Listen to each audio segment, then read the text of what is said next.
Misha here, and it's finally raining. Actually has been for a couple of days. And been hard at work on the main channel videos.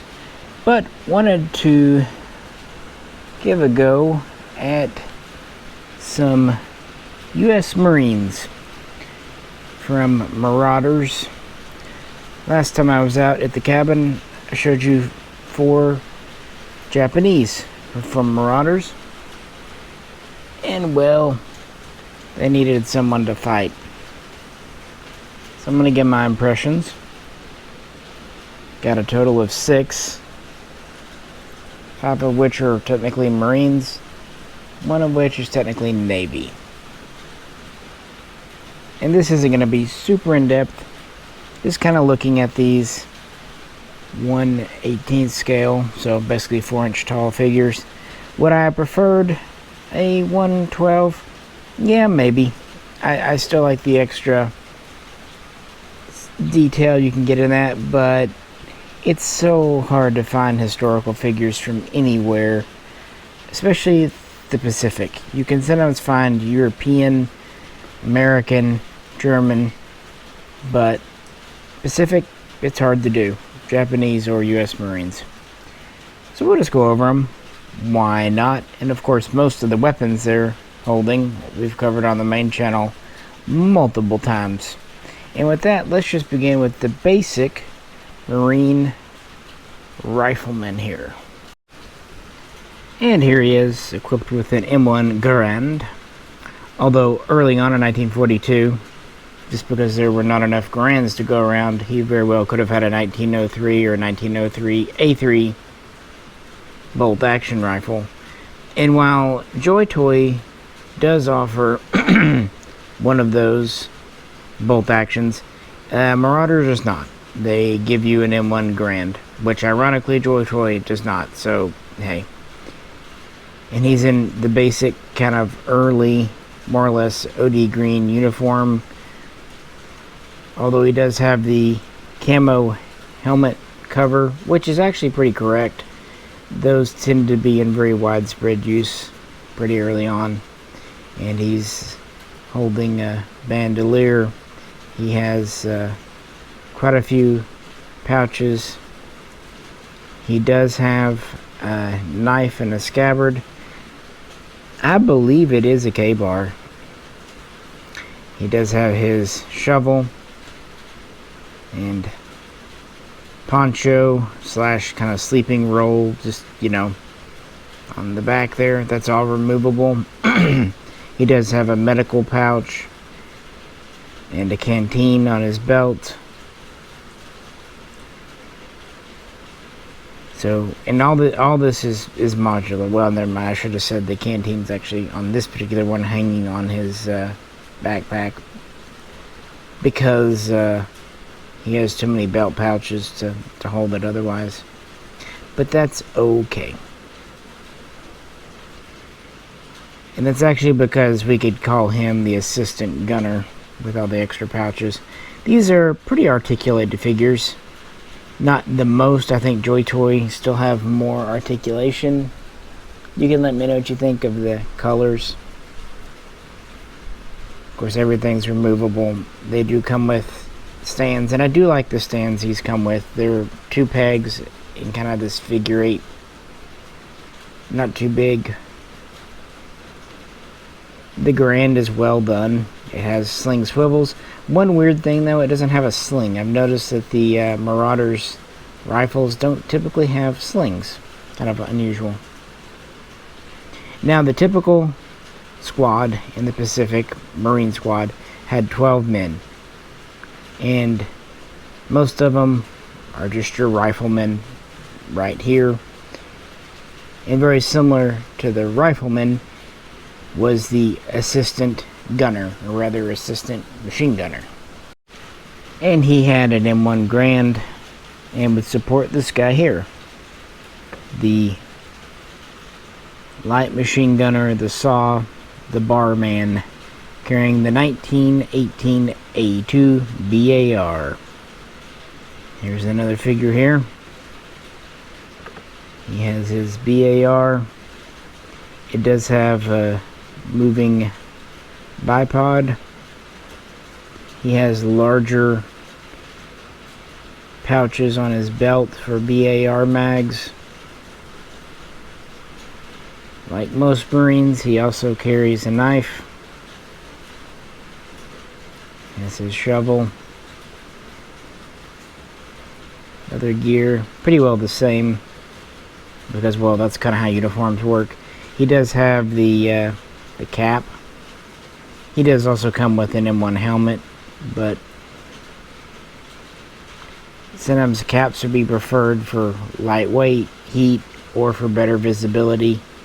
And typically a bar gunner would be more towards the rear. So you might have it there. He also has a haversack slung across. They all come with haversacks, but for him, you could say he has extra ammo or tools, equipment for his Browning automatic rifle. So I sling him up. He's pretty well kitted out. He's carrying quite a bit of weight here. So you would definitely need to be supported by the assistant gunner and the rifleman. And so typically, this was pretty unique to the Marines at the time, the group of 12 in the squad, there would be 3 guys equipped with the BAR. So you had 3 light machine guns per squad. Whereas in the Army, typically only 1 would have a light machine gun. So M1 Grands and BARs, giving a good bit of firepower for the Marines in the Pacific. He's pretty cool. What do you think? I think they did a good job with the BARs. Has the carry handle. Of course, it doesn't fold. You got 1 mag. It's not removable, of course. But again, the other thing is no sling. I found that very odd with these. Other than that, I really don't have any complaints. And of course, there would always be either a corporal or a sergeant leading the men. And here he is. He could have a Garand too, but if anyone was going to carry a submachine gun, he would. Early on, it would have been a 1928 A1 Thompson. Later, it could have been an M1A1 Thompson. He would seem to be carrying an M1A1 based on the rear sight. That's not 100% for sure. He does have the mag pouches for a submachine gun as opposed to the others. Canteen, haversack, his knife over here. I don't have him with a backpack. I would just say that he's kind of stripped down to what he needs to go straight into combat. Does have a bandolier. There's his knife there. There's his medical. And back to his canteen. Now he's wearing the mid-war herringbone tweed camouflage, which is actually reversible. It had one kind of more jungle pattern on one side and then more of a beach on the other. The Marines did use these in 1943 and 44, and a lot of times the uniform would not be round as much, so not everyone would get them, and they would actually fall out of favor by the very end of the war, and then by Korea the Marines weren't using them, although the helmet cover, the camo liner, it would persist. The Army tried them out, but did not find them conducive to combat in Europe. It's also worth noting that the more uniform color uniform just tended to show wear and tear less than the camo ones. And the camo just tended to be more hot and didn't breathe as well. So, good idea, but didn't work out as well. But this is the camo guy, and he's a good stand-in for a squad leader. Alternatively, he could be a raider or jungle expeditionary force guy, kind of just set up lightly. In the series, they do also make an M3 grease gun. Here's one. Yeah, this, well, I was trying to feel if it had the crank or not, if it was an M3 or M3A1. But the truth is, even though this is meant to be kind of the American Sten, the time it was put into full production and got to where it needed to go, the war was kind of winding down anyway.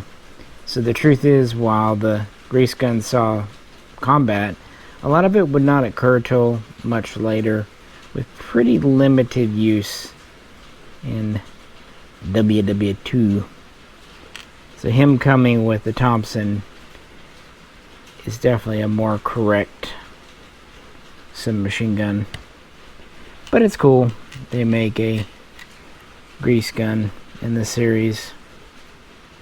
You can pick up weapons from Marauders for just anywhere from 50 cents to $2. I think this one was $1 or $1.50, so I picked it up just to say I had it. Which one do you prefer, the Thompson or the greaser? So those would have been the three basic configurations in a squadron.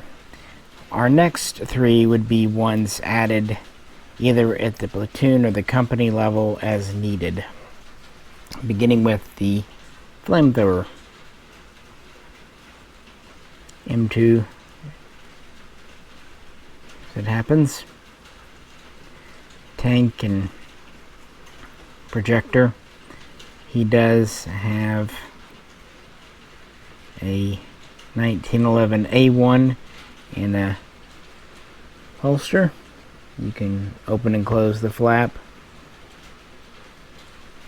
And he would typically have a support group as well, riflemen and whatnot, assigned to protect him because his gear was heavy, like 70 pounds, and maybe people with extra fuel tanks. Also note canteen here and canteen back here.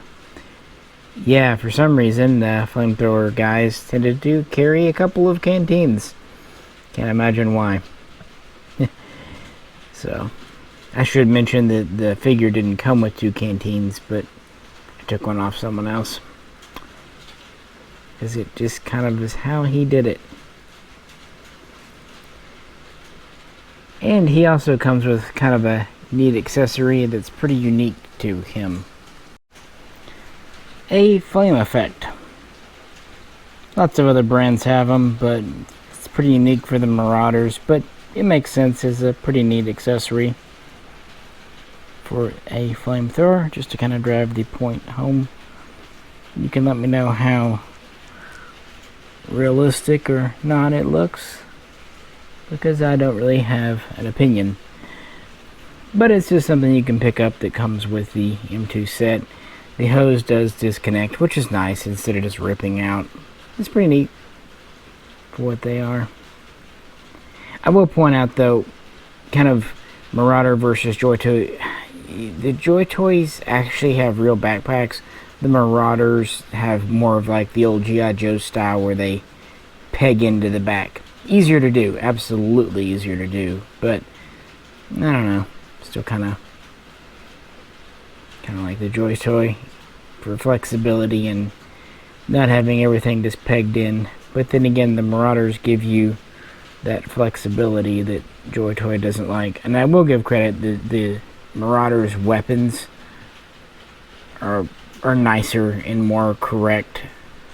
It seems like they put a little more effort into being historically authentic with the Marauder, and the Joy Toy put more into being flexible and just kind of overall maybe a little more detailed. You let me know what you think. But yeah, the flamethrower. Now, something worth noting, flamethrowers were very important early on in the war, but increasingly 1944-45, tanks, typically Shermans, would have flamethrowers mounted to them, taking the place of the relatively vulnerable guy walking around with gallons and gallons of flammable material on his back. But there was definitely a point in a time, in the Pacific especially, when the flamethrower was vitally important. Next up, we have the radio operator. Typically, you would have one of these guys at the platoon level and then multiples doing coordination at the company level. And this is one actually that Marauders is sold out of. So I kind of assembled him. And my wife laughed at me because of the skin tone on the hands versus the head. The main thing they were sold out of was the Native American head, but they had the Native American body. So my thought was, as far as I know, Mexicans are pretty much Native Americans mixed with Spanish from south of the border. I bought a Mexican head. And so she laughed at me that the head's a little darker than the hands. But hey, I thought it was a good way to get around that. Anywho, he's got a cap too. He's got the backpack radio with flexible antenna.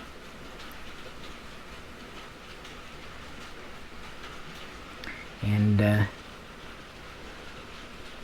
I did not have an extra pouch, like a utility pouch, so I'm pretty much using these to represent the gear for the radio in the pouch form, because he would carry just kind of general pouches.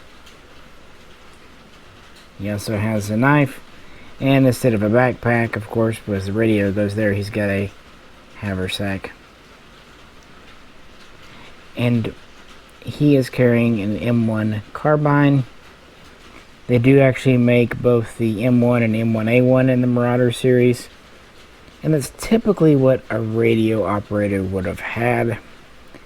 Sometimes they might have had a pistol, but it seems like from what I've been able to gauge, they more often carried the lighter but still effective carbine.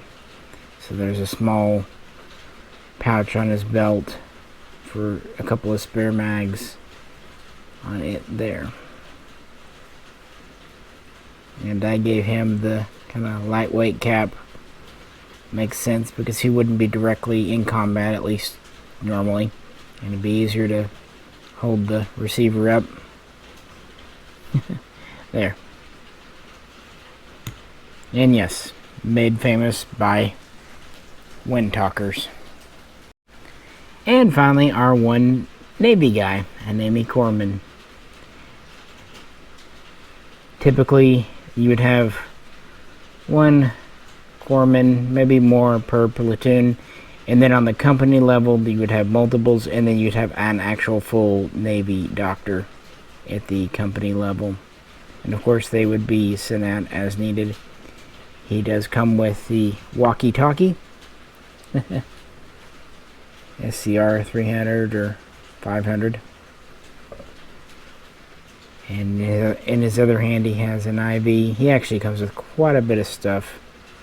He would not have normally had a backpack, but he would actually carry 2 haversacks.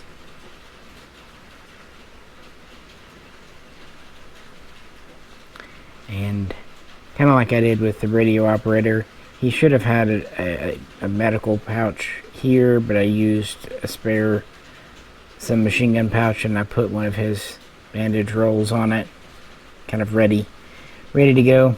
And then he does carry a 1911A1 for self-defense right here. But typically, obviously, these guys would not have been in any kind of offensive position. But the Japanese would definitely target a medic, so at least something for self-defense was critical. And while they were not Marines, the Marines were great respect to the Navy corpsmen, and they were absolutely honorary Marines at that. He actually has an M1 helmet without the liner on it. Let's see what the figure came with, so I just left it on there. I think it's really neat. He comes with a stretcher, different bandages, really a lot of stuff if you do scenes, dioramas. that kind of thing. And he does come with the Red Cross stickers you can put on him, but obviously that's not really something I'm good at doing for some reason. But he definitely kind of completes the set, in my opinion. But what's yours? What do you think of these? Sorry, I'm not moving them around. Again, once you kind of get all their gear on them, you go moving them around, it's going to go flinging off. That is, again, one of the benefits to my mind of the Joy Toy line is they don't really do that. They come pre-geared up.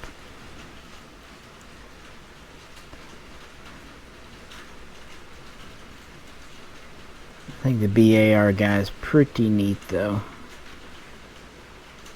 But I do like the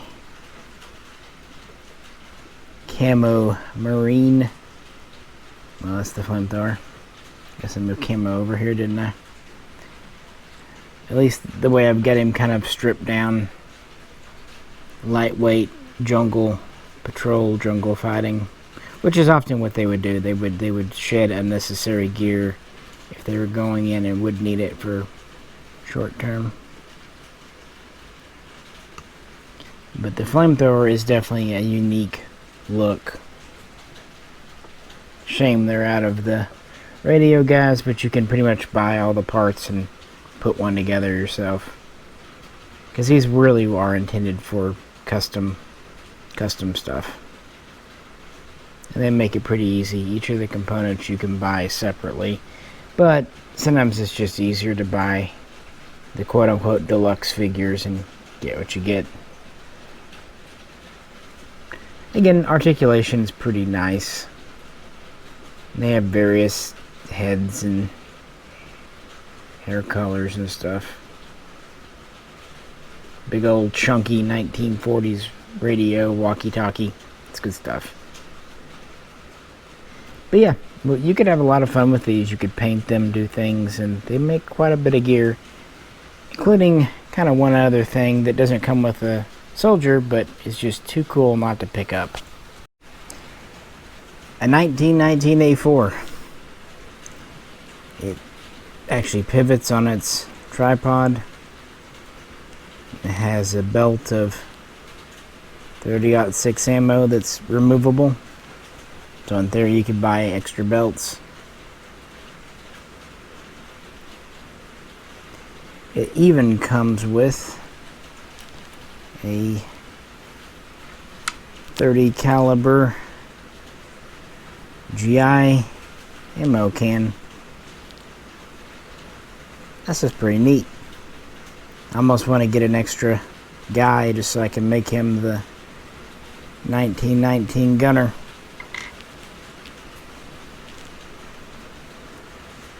They did a good job here with the barrel shroud, the spade grip. Yeah, once in a while they'll just do weapons and stuff that don't come with any one particular figure, again for kind of diorama sets and custom work. That's pretty cool.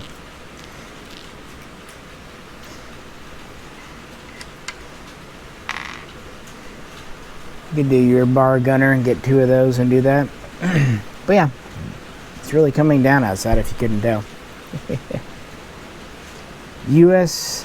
Marines fighting in Pacific against the Japanese. I'd like to know what you think of these. I think they're pretty cool. But anywho, with that, it's getting late. So this is Misha. Catch you very soon next time.